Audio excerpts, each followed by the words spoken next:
யார் மணி? நர்ஸ், இது யாருன்னு பாருங்க. யாரும் இல்லையா? யாருமா? யார் வேணும்? இங்க என்ன பண்ற? இல்லைங்க, இங்க வாசுன்னு ஒருத்தரை பார்க்க. அது மாதிரில யாரும் இங்க இல்ல. Nurse, nurse.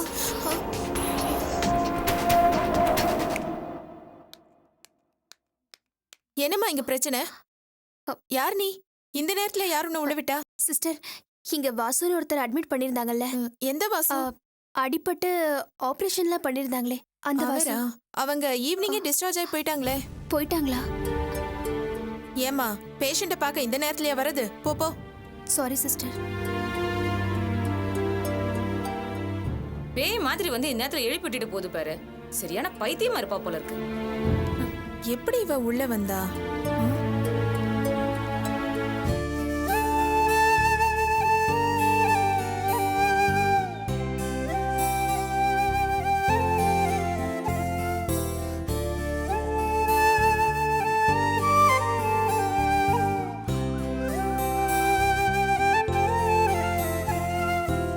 யார் நீங்க? நான் ரேவதி. வாசுவை பார்க்கணும்.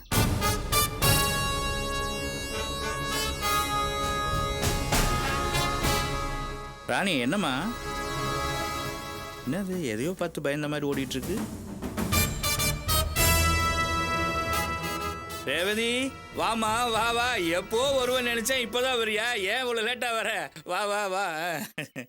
வாமா, ஏன் தயங்குற?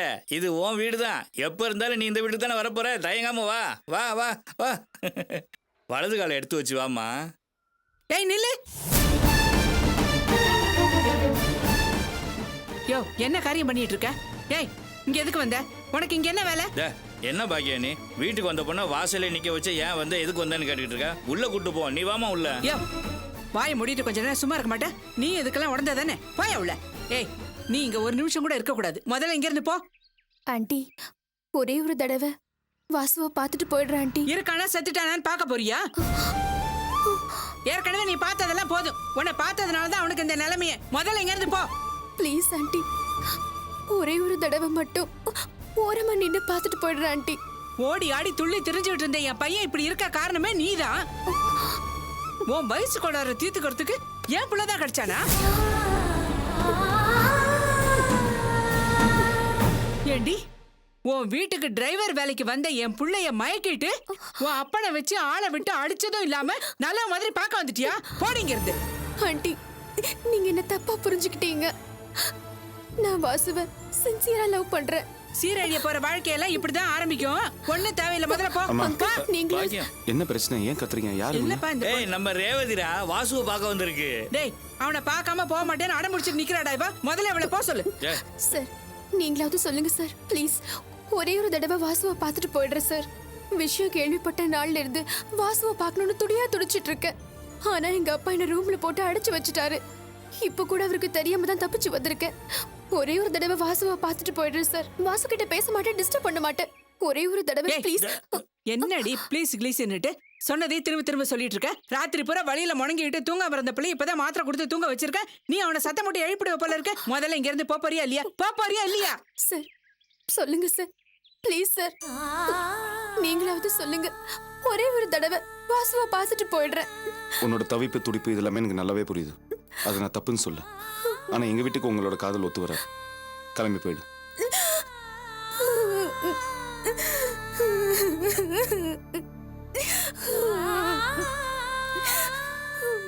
உங்க அப்பா பெரிய ஆள் தான், ஒத்துக்கிறேன். வாசு அடிபட்டு ஆஸ்பத்திரியில் இருந்தப்போ உங்க அப்பா மேல கம்ப்ளைண்ட் கொடுக்கலான்னு ஸ்டேஷனுக்கு நான் தான் போனேன். ஆனா அவங்க கம்ப்ளைண்ட் வாங்கிக்க தயாரா இல்ல. அந்த அளவுக்கு உங்க அப்பாக்கு செல்வாக்கு இருக்குன்னு எனக்கு புரிஞ்சு போச்சு. அப்பேற்பட்ட ஆள் கூட மோதி உங்க காதல ஜெயிக்க வைக்கிற அளவுக்கு எனக்கு தெம்பும் இல்லை, அதுக்கு எனக்கு நேரமும் இல்லை.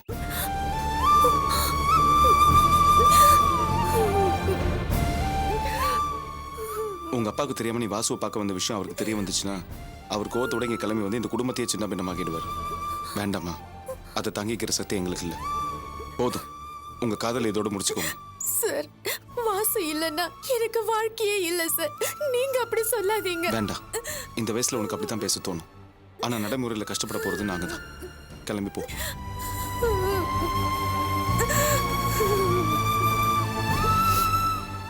இந்த பொண்ணை பார்க்கறதுக்கே பாவமா இருக்கு.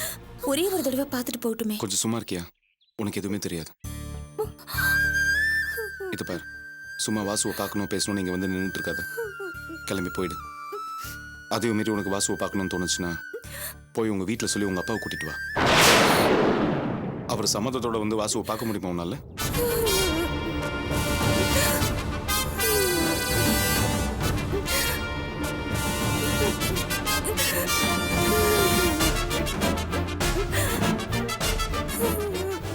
முடியாதுல்ல? போ. அண்ணா பாவனா அந்த பொண்ணு, ஒரே ஒரு தடவை பார்த்துட்டு போட்டோம். ஏய் நீ வாய் மூடுறி. அதான் எல்லாரும் சொல்லிட்டாங்கல்ல, இன்னும் எங்க நின்றுட்டு இருக்க? போ போடி. டேய் வாசு, டேய் இது வரா, ஓ ரேவதி வந்திருக்காடா. எந்திரா செல்லாம் கண்ணு, எந்திரா. இது பாருமா, நாங்க ஒன்றும் காதலுக்கு எதிரி கிடையாது. இருந்தாலும் உங்க அப்பா எதிர்த்து எதையும் செய்ய எனக்கு மனசு வர மாட்டேங்குது. அது மட்டும் இல்ல, உங்க குடும்ப சூழ்நிலை வேற, எங்க குடும்ப சூழ்நிலை வேற. இப்படி நீ காலங்காத்தால வந்து வீட்டு வாசல்ல நின்று அழுதுட்டு இருந்தா அக்கம் பக்கத்துல இருக்கிறவங்களாம் ரொம்ப தப்பா நினைப்பாங்க. தயவு செய்து கிளம்பி போயிடு. இதை பாரு, இப்பதான் வாசு கிட்ட கொஞ்சம் கொஞ்சமா பேசி அவன் மனசை மாத்திருக்கும். இப்ப அவன் மறுபடியும் வந்து உன்னை பார்த்து வாழ்ந்தா அவன் கூட தான் வாழ்வேன்னு சொல்லிட்டானா அப்புறம் எங்களுக்கு ரொம்ப கஷ்டமாயிடும். அது மட்டும் இல்ல, நாங்களாம் அன்னாடம் காட்சியா வாழ்க்கையை நடத்துறவங்க. ஆனா உங்க அப்பா அப்படி இல்லை. செல்வாக்கானவர், வசதியானவர். அவரோட போட்டி போட்டு எங்களால ஜெயிக்க முடியாது. நாங்க நிம்மதியா வாழ்க்கையை வாழணும்னு ஆசைப்படுறோம். தயவு செய்து கிளம்பி போயிடும். அதான் சொல்லியாச்சுல, இன்னும் ஏன் நிக்கிற? போ போடி. என்னம்மா இது, வயசு பொண்ணு மேல கை வச்சுக்கிட்டு? இது பாருமா, உண்மையான காதல்னா என்னன்னு தெரியுமா? காதலிச்சவங்க நல்லா இருக்கணுங்கிறதுக்காக காதலே விட்டு கொடுக்கறது தான். உனக்குள்ள அந்த உண்மையான காதல் இருந்தா வாசு நல்லா இருக்கணும்னு நீ நினைச்சின்னா தயவு செய்து கிளம்பி போயிடு.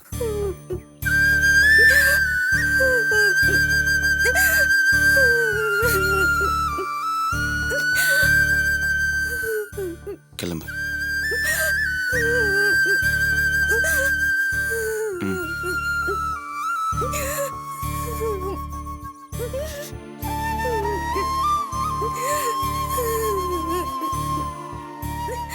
என்ன பாக்குற? பா. அம்மா, வந்துட்ட பெருசா லவ் பண்றாளா?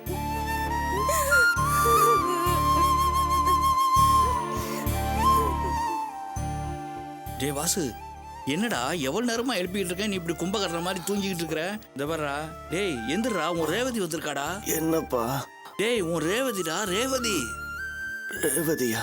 ஆமாடா, அங்க பாடுறா, உங்க அண்ணனும் உங்க அம்மாவும் அவளை உள்ள வர விடாம தடுத்துக்கிட்டு இருக்கிறாங்க. நீ எந்திரா, வாடா வந்து பேசுவா. எந்திரி. வேணாம்ப்பா, அவ போட்டும்.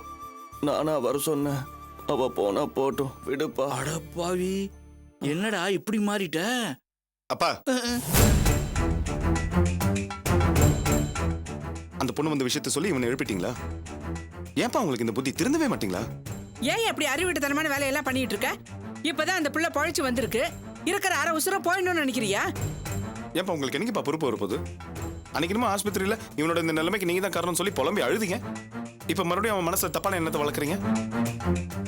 இது பாருங்கப்பா, உண்மையிலேயே உங்களுக்கு வாசு மேல பாசம் இருந்துச்சுன்னா மறுபடியும் அந்த பொண்ணை பத்தி அவங்க கிட்ட பேசாதீங்க. சொல்லிட்டேன். பிள்ளை சொன்னது காதுல விழுந்துச்சுல்ல, ஒழுங்கா இரு.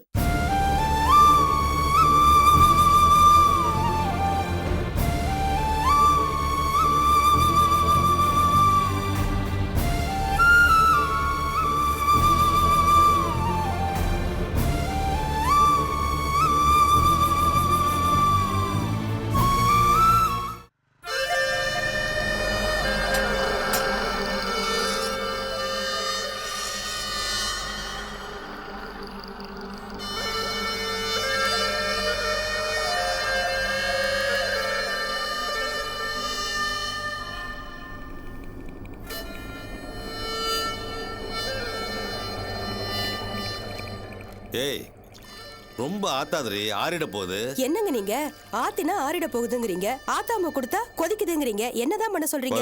இந்தாங்க குடிங்க. வாமா ரேவதி, காஃபி சாப்பிடுறியா?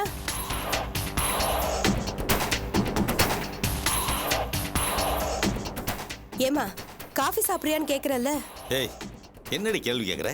அவளுக்கு தான் காபி பிடிக்காது தெரியும்ல உனக்கு. டீயை போட்டு கொடு. அவளுக்கு ஒரு மூடு இருந்தா டீ கேப்பா, ஒரு மூடு இருந்தா காஃபி கேப்பா. அதனாலதான் கேட்டேன். சொல்லுமா, என்ன வேணும்? காஃபி வேணுமா, டீ வேணுமா?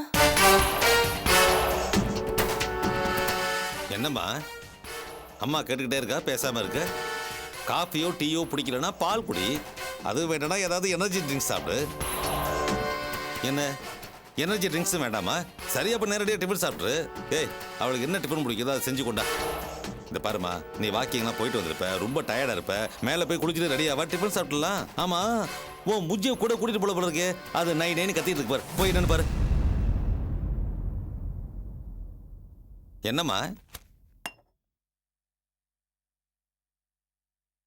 நான் பாட்டு கேட்டுக்கிட்டே இருக்கேன், பேசாம இருக்க?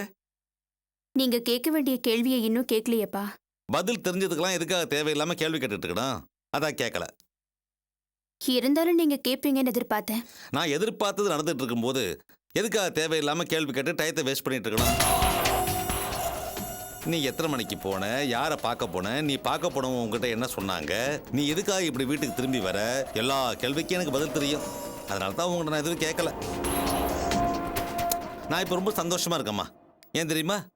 நீ யாரை பார்க்கணும்னு ஆசாசியா இங்கிருந்து தப்பிச்சு போனியோ அவனை உன்னால பார்க்க முடியல.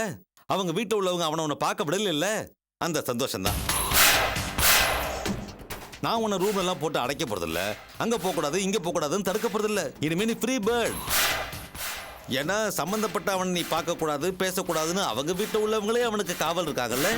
அப்புறம் எதுக்காக நான் உனக்கு காவல் போடணும், கட்டுப்பாடு விதிக்கணும்? என் மிரட்டலுக்கு நீ பயப்படலனாலும் அவனுங்க பயந்துட்டாங்கல்ல, அது போதும் எனக்கு.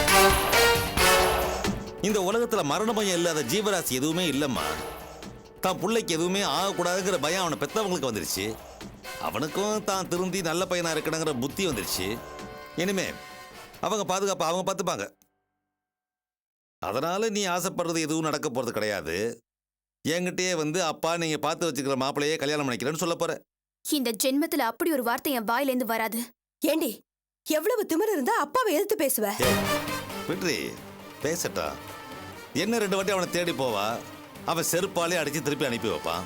அதுக்கப்புறம் என் காலையே வந்து விழுந்து அப்பா நீங்க பார்த்து வச்சுக்கிற மாப்பிள்ளையே கல்யாணம் பண்ணிக்கிறேன்னு சொல்ல போறா. அது வரைக்கும் நான் காத்துக்கிட்டு இருக்கேம்மா. என்ன மாப்பிள்ளை வீட்டுக்காரங்க நிச்சயதார்த்தத்தை உடனடியாக வைக்கணும்னு கொஞ்சம் அவசரப்படுத்துவாங்க. அவங்க கிட்ட நான் பேசி சமாளிச்சுக்கிறேன். ஏய், அவ காலேஜுக்கு போனான்னா வழக்கத்தை விட அதிகமாக பணத்தை கொடுத்து அனுப்பி வை. நான் ராத்திரியெல்லாம் சரியா தூங்கலம்மா. நான் போய் ரெஸ்ட் எடுக்கிறேன்.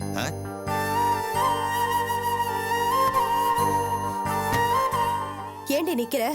வா, வந்து காஃபியாவது சாப்பிடு.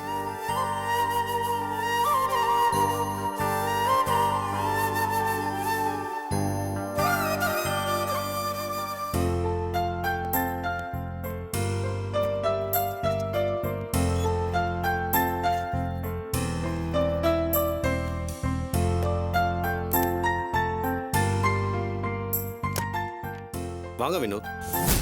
என்ன சார் நினைச்சிட்டு இருக்கீங்க உங்க மனசுல?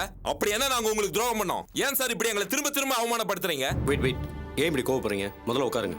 சார், ஏன் சார் எங்களை இப்படி திட்டம் போட்டு அவமானப்படுத்துறீங்க? அதனால உங்களுக்கு என்ன லாபம்? வினோத், என்ன நடந்ததுன்னு உங்களுக்கு தெரியுமா? சார், எல்லாம் எனக்கு தெரியும் சார். எல்லா விஷயத்தையும் என் தங்கச்சி என்கிட்ட சொல்லிட்டா. அவ வேலையை ரிசைன் பண்ணால, விட்டுருக்க வேண்டியதானே? ரிசைன் பண்ண வேணாம், ப்ரமோஷன் வாங்கி தரேன், அது இதுன்னு ஆசை வளர்த்து விட்டு ஏன் சார் இப்படி திரும்ப திரும்ப அவமானப்படுத்துறீங்க? வினோத் ப்ளீஸ், நான் சொல்றது கொஞ்சம் கேளுங்க. சார், நீங்க நல்லவரா இருந்திருந்தா நேத்து ஃபுல்லா என் கூட தானே ஆபீஸ்ல இருந்தீங்க. அப்போ இந்த விஷயத்தை சொல்லிருக்கலாம்ல, ஏன் சொல்ல? அப்புறம் நீங்க சொல்றது மட்டும் நான் எப்படி நம்புறது?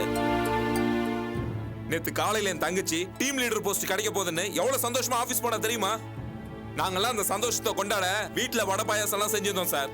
ஆனா அந்த டீம் லீடர் போஸ்ட என் தங்கச்சி கொடுக்காம உங்க வருங்கால மனைவி கொடுத்துருக்கீங்க. பாவம் சார், என் தங்கச்சி சந்தோஷமா ஆபீஸ் போனவ எவ்வளவு வருத்தத்தோட வீட்டுக்கு வந்தா தெரியுமா? அவ சின்ன பொண்ணு சார். ஏன் சார் இப்படி விரட்டி விரட்டி அவமானப்படுத்துறீங்க? விஷயம் தெரியாம பேசாதீங்க. இன்னும் என்ன சார் தெரிஞ்சுக்கணும்? தெரிஞ்ச வரைக்கும் போதும். ஏமாந்தவங்களுக்கு தான் அந்த வலியும் வேதனையும் தெரியும். ஏமாத்தன உங்களுக்கு எங்க தெரிய போகுது? எங்களை அவமானப்படுத்துறதுல அப்படி என்ன சார் உங்களுக்கு சந்தோஷம்?